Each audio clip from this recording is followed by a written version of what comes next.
Okay, we're recording. So, good morning, afternoon, or evening, ladies and germs. This is something brand new that I want to give a try to teach all of you, all of my subscribers to my website and also to Matt, a little bit about the business of online business. So, what I'm going to do here today is an interview with Dr. Matt McConnell, and he does a lot of his work using the internet. And I think it's going to be really interesting to learn a little bit about the nuts and bolts of exactly how he works, how he balances, regular life and other things like that. So to start off, Matt, could you tell us a little bit about yourself, what you do, and I guess things of that nature? Okay. I wear many hats. I'm a composer, organist, harpsichordist, minister of music at the First Baptist Church of North Adams. I conduct the choir, the sanctuary choir, the bell choir, the quartet, the other musical groups that are at the church, etc.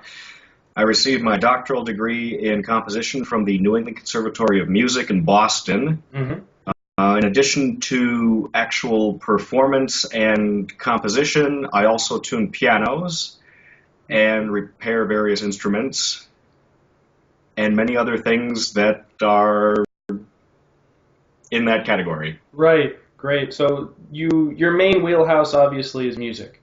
Yes. And to make that work, as I'm sure anybody knows who picked up a guitar and tried to start a band in high school, it's not just running around doing gigs and jamming.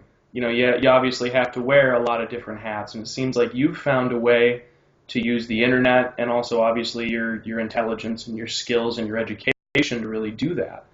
So, being a musician is pretty difficult. So what was the major point in your life where you decided that music was the thing you needed to do and not like become an accountant or something like that? There were 2 points, actually. One was earlier on, probably during late high school, when I realized that was one of my passions. I had several, and unfortunately, when you have to go off to college, you have to pick one. Yeah. And if you don't stick with it and you change gears midway like a lot of people do, then you can be floundering, although some people are successful after changing gears. But the issue with music is if you don't start young enough, Mm-hmm. you don't have the basic technique that is expected once you are at the, let's say, graduate level. Right, right. So it was actually late high school that I realized this is what I want to do out of the many things that I enjoyed doing. So a little bit later than some people? Actually, I would say right about the same time most people are making career decisions or college decisions. I had to decide, what am I going to focus on? What am I going to go to school for? Yep. And how am I going to achieve what it is that I want to achieve? And at that point in time, I wanted to become a professional musician, composer, etc. And then fast forwarding several years into the future, to the present, Yeah. What was the turning point? Mm-hmm. Well, as a composer and self-employed musician, Right. you do have to wear many hats. You do have to have many sources of income. It's not easy to begin with. And it was after I became a father that I realized I can either be holding several jobs that make me miserable, that take me away from my family, Right. that pay the bills, or I could be holding several jobs that are in the music field where I'm not miserable, that pay the bills, and also allow me time to be with family and flexibility. Sounds familiar. Yes. Yeah, and that's exactly it. I think for a lot of my readers and now my listeners, lifestyle design, as I would call that, is super important. And I think as online marketing and online business becomes more prevalent, becomes an integral part of everybody's business models. And that seems to be exactly what you've done. So how has your profession as a musician offered you that lifestyle? And how have some things about being a musician made it more difficult? Would it have been easier to do something else? Well, let's start with the first part, I guess. Let's what about being a position offered the lifestyle that you wanted? What are the lifestyle parts that you enjoy the most? Okay. First is time for family, time and flexibility. The two go hand in glove with one another. Okay, yeah. Being able to, let's say, an event comes up in the future, a family event, I will be able to, under most circumstances, be able to take that time off. I get to create more or less my own schedule, Right. which is wonderful. Mm-hmm. A con to that would be you're not working a regular 9 to 5 job. So the question is, how do you catalog your hours? How do you keep track of your hours? How do you make sure that you are not working overtime, as it were, for yourself? Right. And when do you turn off the clock? That's another question, because if you are not on a clock, let's say that you wake up later one morning, Mm-hmm. not a luxury that I have at the moment, but Right. let's say you do wake up later one morning and then you start working. When do you stop? Do you continue to answer emails at 10:30 at night, 11:30 at night? Do you go on Skype at 8:30 at night and just hope that your child will be asleep throughout the conversation, etc. So making sure that you have boundaries is very important, and logging your time. Exactly. So what are some techniques that you use to do that? To kind of balance that work-life relationship? Okay, a Google Calendar Right. where lessons, tunings, professional work, composition, etc. is all outlined, and I have everything in front of me. Mm-hmm. So I have a guideline of about when to stop. Also, if my daughter is doing something and I need to pick her up, that's on there too. So I get a reminder, pick up your daughter, because that's one thing I don't ever want to do is leave her someplace. Oh yeah, absolutely. Every parent's worst nightmare. Exactly. That has never happened. It will never happen. Yep. So, good old-fashioned stopwatch, and this is important, especially when giving lessons. Okay. You can even have a stopwatch app for your smartphone, Mm-hmm.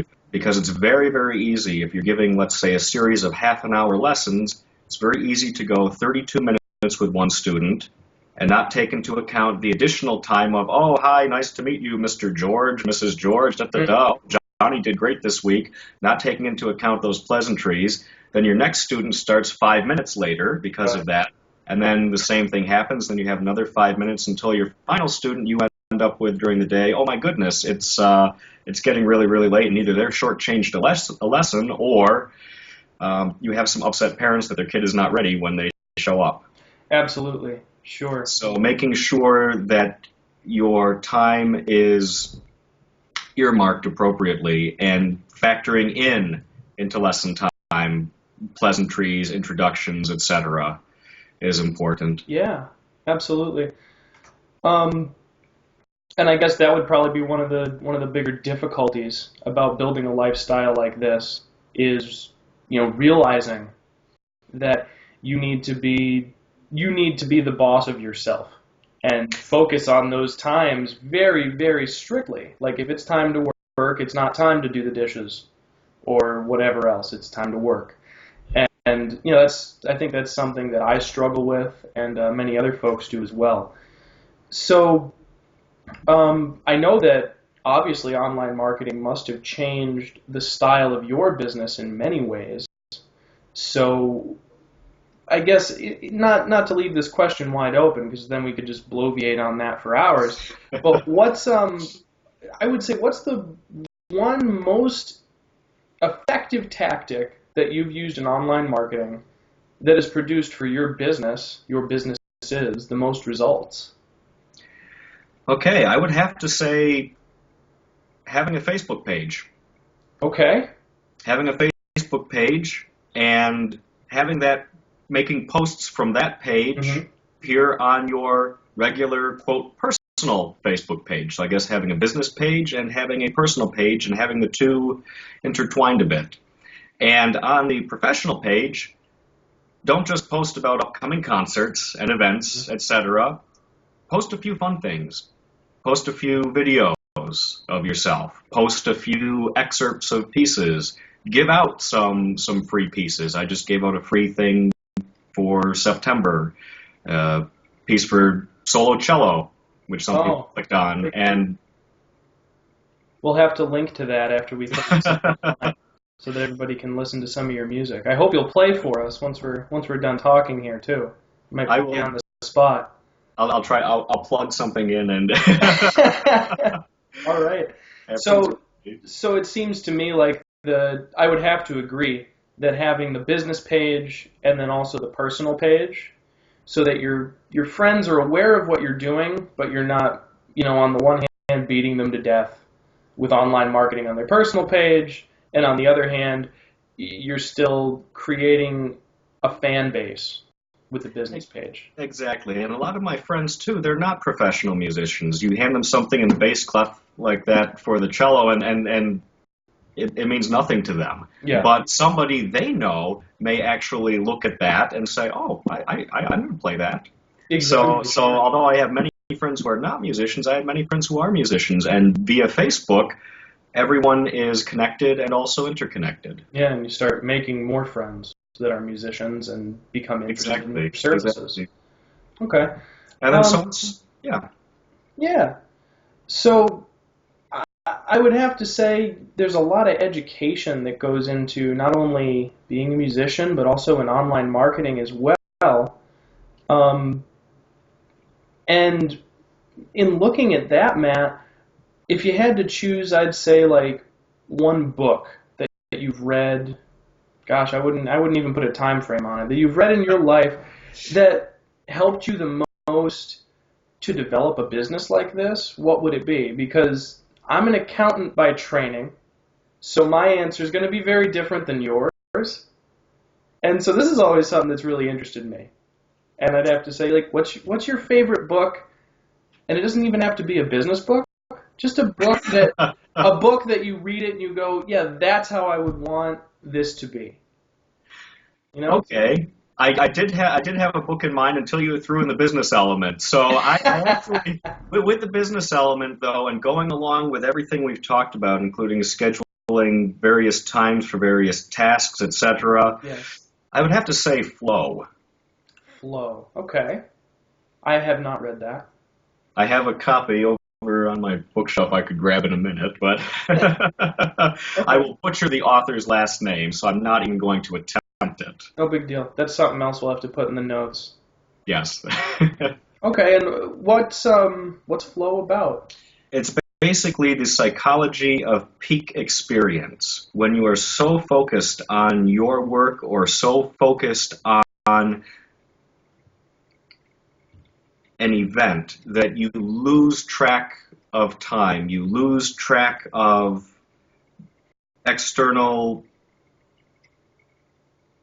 anything that is external. You are in the zone, you are in the moment, everything else fades away, and you are focused on the now. There is no past, there is no future, there is only what you are working on so diligently now that your attention is concentrated on just that. And business-wise, that's very important, because if you have things coming in left, right, up, down, etc., and you're always multitasking, if you will, well, it just, for me at least, that just doesn't work. And there are many studies saying that the brain is serial in nature and that it processes things exactly, one thing at a time. And when you are going back and forth between all these disparate media, your phone, your email, even just checking the mail, responding to somebody, etc., while you are in a workspace, while you are trying to create, it completely ruins the flow. It takes you out of the moment. It's a distraction, and you end up producing works that are of lesser quality, and it takes you a lot longer to do that. So Absolutely. by getting into that state of flow, by setting aside those sacred hours, I will call them, for various creative work, or even just setting aside time to teach, and you are focused as a teacher with your student during those hours, it builds up the optimal experience for both parties. individually when you're creating, okay, in this amount of time I've accomplished exactly what I wanted to accomplish. Or when you're teaching, I am focused just on you. It is you and me. You are paying for this time, you are paying for my time, so you're also paying for my attention. Absolutely. Yeah. And so it also helps to build up a wonderful rapport like that. Same thing with concertizing. You can't be focused on anything external when it's showtime. Performance, it is an act, and musical performance, it is an act. You go up on stage, and yes, sometimes I wear a powdered wig, but that's beside the point.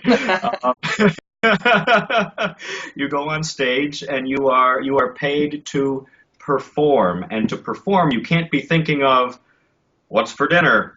Yeah. Oh, Right. shoot, forgot to run the dishwasher, even though that's not my responsibility. Darn,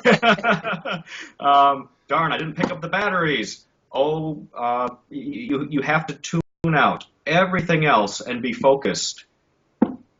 And it is when you are not focused, especially during performance, and this is what I always tell beginning performers, this is what causes so much stage fright, is when you're not focused. Because you're thinking of the audience. Right. See some person out there shifting around and sort of grimacing, and you're playing and you get nervous, you see another person and then you sort of giving you a disapproving look, although they just have an upset stomach, that's it, but Right. you start reacting to them, and you start reacting to everybody individually out there, and it's what I call the white noise effect. It just drowns out what you are doing, and you just try to please everyone, and you end up sabotaging yourself. Absolutely. So in instances like that, you have to treat the audience as if you were performing in a play. That's, I guess, the best analogy, where the lights are on you. You really can't see them because the lights are on you. Yeah. You are performing. You are in the zone. You are focused on yourself, on the music, on bringing to life what either you or someone else has written. Without performers, music is dead. It's on a page. It needs someone to transform it into actual music, and in that you are being a creator and creating very much the way that it's described in the Book of Flow, being in the here, being in the now. And as soon as your attention starts to wander elsewhere, everything suffers. So Absolutely. It's all about focus. Yeah. That book sounds fascinating. I might have to come by and pick it up from you sometime. It's right over there. Awesome. Yeah, and I'd have to entirely agree with you on all those points. And something that I've always used is like a mantra, because as you know, I've done play performances, I've done a few musical performances. Obviously, not on your caliber. So whenever I need to perform or something like that, or do a call or present something, I always remind myself, and my mantra is, the work's already been done. And I've found that that's very important to remember, because you've done your rehearsals, you've practiced, and before you ever set foot on that stage or talk to that person or present that work, you should be able to say to yourself in good conscience, the work's already been done. I am just here to show it. And that's always helped me. That's excellent. Yeah. Yes. So you've become kind of famous in Romania. Let's just transition to that. And Uziwa? I guess, yeah, exactly. And you also speak several languages, including Romanian. So what's it like being half a world away from your fan base? And I'll pour a cup of coffee while you figure out how to answer that. It's really interesting.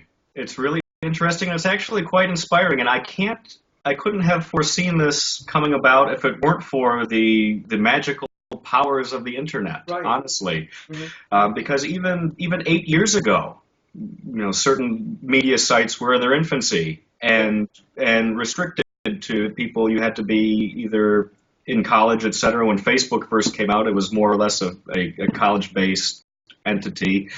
But it's wonderful to be able to connect with people all across the globe, Mm-hmm.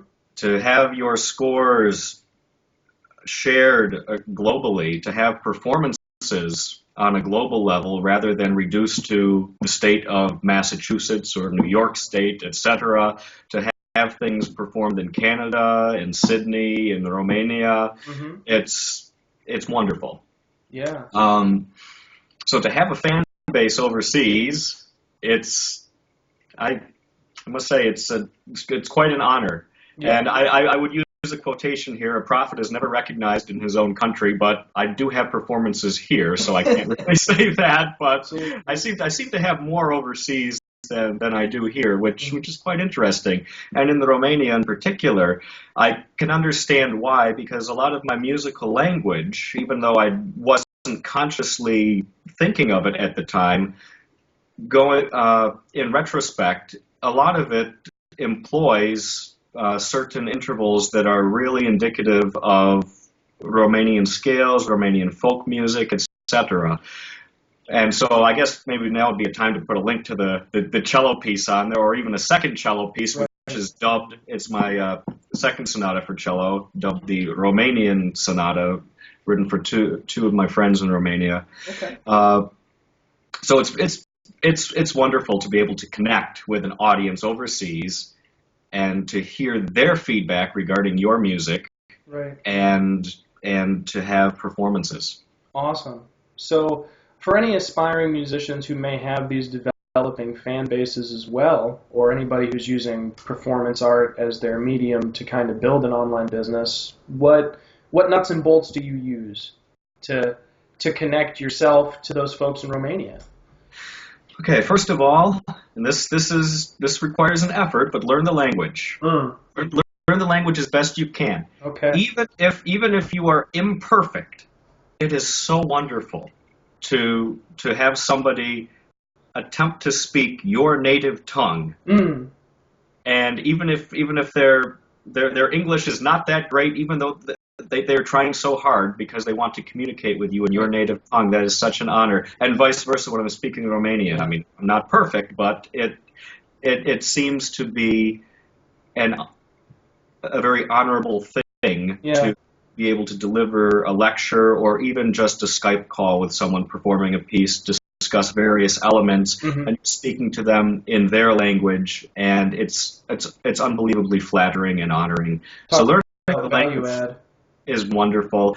Secondly, when you are posting things online, if your fan base happens to be primarily non-English speaking, or English is a second or third language, etc., try to do as many posts as you can that in multiple languages. So, for instance, post in the Romanian with an English translation underneath, or sometimes I'll do a post in German, Romanian, and English, or just a German post, just an English post, etc. That way, you're letting your fans from various regions know, I care about you.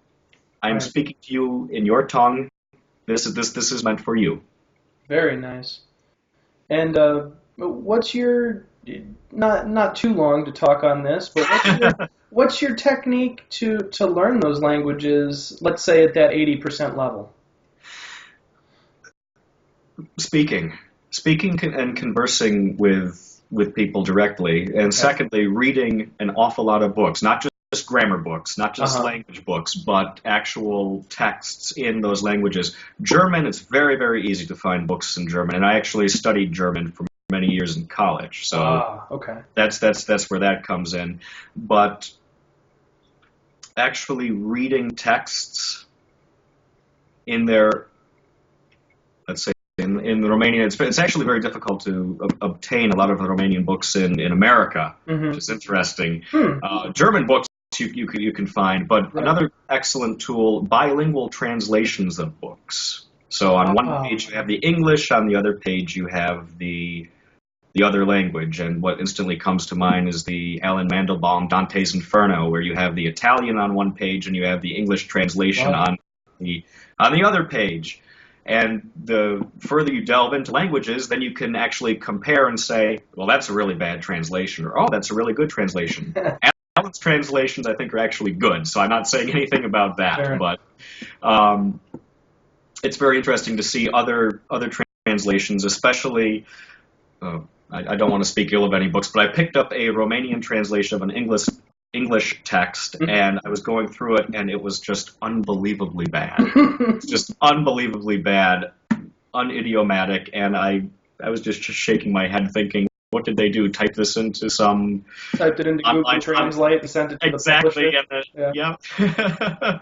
And it had to do with music. It had to do with words, and the worst part was it was a Romanian translation of an English text, and they didn't even bother changing the spectrograph to represent the Romanian words. So all of the words that were represented by the spectrograph were somebody speaking in English. Oh. So you're reading that this is the Romanian sentence here, Yeah. and what you're seeing is a spectrograph that's exactly the same for the English sentence. Oh. So for what the book was trying to accomplish, by translating it really failed to accomplish it. But that's something you'll have as you look for some of these more obscure languages. I wager. But okay, so what would be, I would say, since you have this growing fan base across the world, and that's kind of, I would say, probably one of your bigger successes. No, let me take that back. I don't want to put words in your mouth. What's been your biggest success so far in these online businesses? The biggest success in the online businesses has been developing a fan base overseas, number one, and number two, a fan base that, from that fan base, people have contacted me wanting to perform my works. That's amazing. So performances. A fan base interested in performances, wanting links to performances. A lot of them overseas have not been recorded, but I've at least been able to say, okay, folks, here's where the concert is. Right. This place, this time, and then I get a lot of private messages back about how enjoyable it was, etc. Did you take any video? No. Did you take any pictures? No. But I enjoyed it. Okay, that's great. That's all that I want, is that I have people listening and enjoying what I write. As soon as I start writing only for myself, as some composers do, and a lot of composers in academia do this, they write only for themselves. As soon as I am selfish like that, then whatever I'm doing, it becomes a fetish, and that's not my goal. That's not my goal. That's not why I went into music to begin with. And I think those composers who do write primarily for themselves secretly, they really do want their music to be performed because they want to hear it too. Yeah, exactly. So, cool. So you've had this great success, and as any successful person, I imagine you have your eyes on the prize for the next big thing. So what's the next big goal? More performances, okay, as always. And secondly, for myself, I guess personal enrichment, a lot more traveling, a lot more touring, a lot more exploring various organs in Germany and in Eastern Europe. Right. So those are goals for the horizon, doing maybe an organ tour, actually, over in Eastern Europe. My harpsichord tour locally, or more or less locally, this year has been fantastic, and I didn't think that would be something that would actually take off, because I tried something similar a few years ago with the organ, and there weren't many takers, but this year I was very surprised. Very cool. I have 2 more concerts coming up this weekend, and then that is the end of my summer tour. The end of the harpsichord summer jam session. Exactly. Awesome. So no powdered wigs in these concerts. Aww. maybe for Saturdays. That's geared more toward kids. All right. We'll have to get some pictures and see if you bust out the powder wig on Saturday. And I'll wear the puffy shirt too nice. From Seinfeld. The extra wrist sleeves, you have to whap them away and everything else. Oh yes. The theatric element. Yeah, exactly. Okay. Now, you obviously have several different businesses, and you have to keep them all running simultaneously. We've talked about your composing music, having other folks play it for you, piano tours, harpsichord tours, organ tours. So what is the way that you find is most effective, I would say, marketing them and also running them? Do you run them as a cohesive unit, or do you not, as they say, line extend? Do you have them each as their own items? Okay, umbrella-wise, yes, they all fall under my name. Obviously, sure. Obviously. However, when marketing, I need to separate. Right. I need to focus, if, for instance, piano tuning, which is relatively new to the mix since last January. Mm-hmm. A lot of people are interested in tuning, or interested in tunings, but they don't at the same time want to be handed a pamphlet that discusses your teaching, that discusses your touring, that discusses, what you do at your church, because they think, I'm not even going to get into that. They just want to know about tuning and rates. Mm-hmm. Also, teaching children, teaching piano, children, adults, etc. They want to know about your experience teaching. Of course, They want to know about your background, but they don't want to know necessarily about all the compositions that you are writing for this person, that person, this group, the Lorenz Corporation, etc. They just want to know about your teaching experience and your rates. Mm-hmm. When touring, they want to know about, okay, under whom did you study? What is it that you're going to perform? What's your fee? Etc. They don't necessarily want to know, and I'll tune your piano while I'm there, and I'll give you a free lecture on the Schillinger system of composition. And so this is, it comes back to what I call the supermarket principle of sales. And what the heck is that? When you go to the supermarket and they have 3 things you can try as samples. Mm-hmm. You can have this ham and cheese, this pepperoni and this cheese, or this other cheese over here. They give you 3 choices, okay, and you take one. Interesting, you may try one of the other 2, or you may not. If they have 5 options available, let's say jelly. Okay, I'll give you jelly. So you have 5 different jellies out there.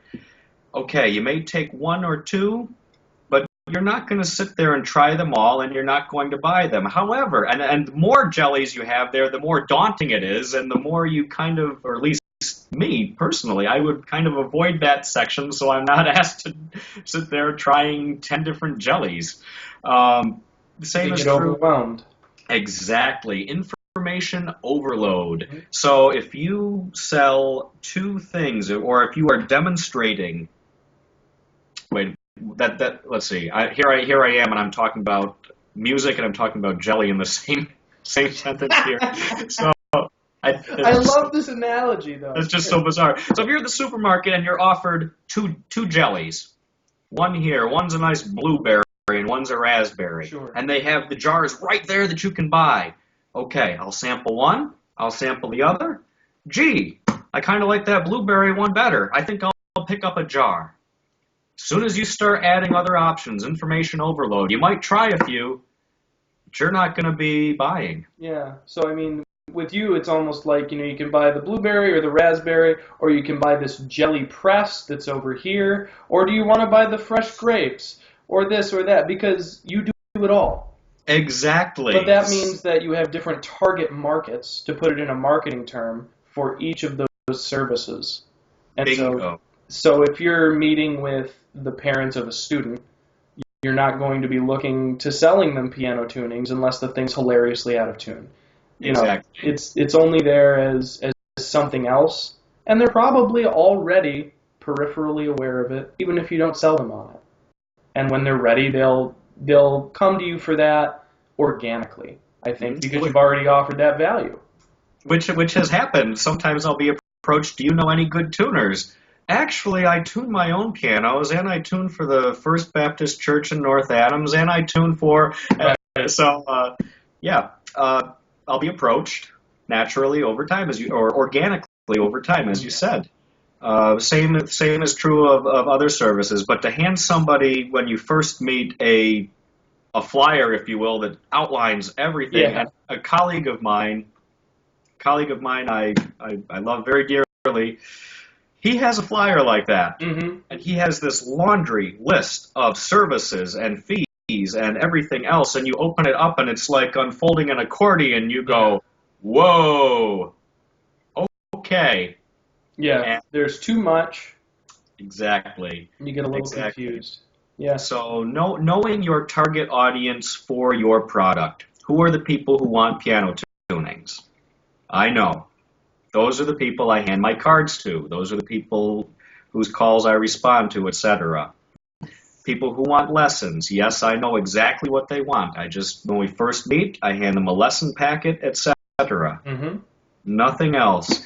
People who want performances. I don't say, I'm here every 6 months. I could give your kids a lesson. I mean, first of all, that's ludicrous, but just using that as an example. So knowing your audiences for each product and targeting each particular audience rather than just throwing everything out there for people to sort out, because people don't have the time, or they don't think they have the time, or they don't want to take the time. It's the jelly effect. It's, too much.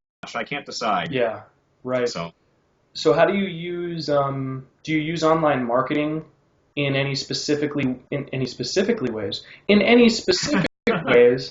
to separate those items? Like, do you have separate websites? Do you have anything like that?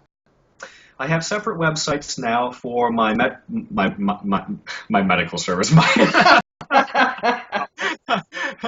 Don't know where that came from. For my wedding music service. Okay. Weddings and medical. Ooh, that has those implications. Okay. So I have a separate website for my wedding music services. Mm-hmm. I have a separate website, and services is really not the best term, and I can go into why I don't like to use services, but that's another topic. I have a separate website for myself as a composer, a separate website for myself as a performer, a separate website that is available to students, etc. And I also have these groups targeted via MailChimp. I have different email lists for each one. And I also have a concert mailing list, and everybody who's ever been associated with me gets that email until they write me and say, please take me off the list. And that's only happened once. Yeah. It's only happened once. So I do divide and have separate sites for each service. Great. And separate business cards, etc. Okay. So why don't you like the term services? Because with the term services, it's all-encompassing, and at the same time, it's vague. I mean, what are services? Absolutely. And am I going to be? And while I'm here too, I'm going to fix your toilet.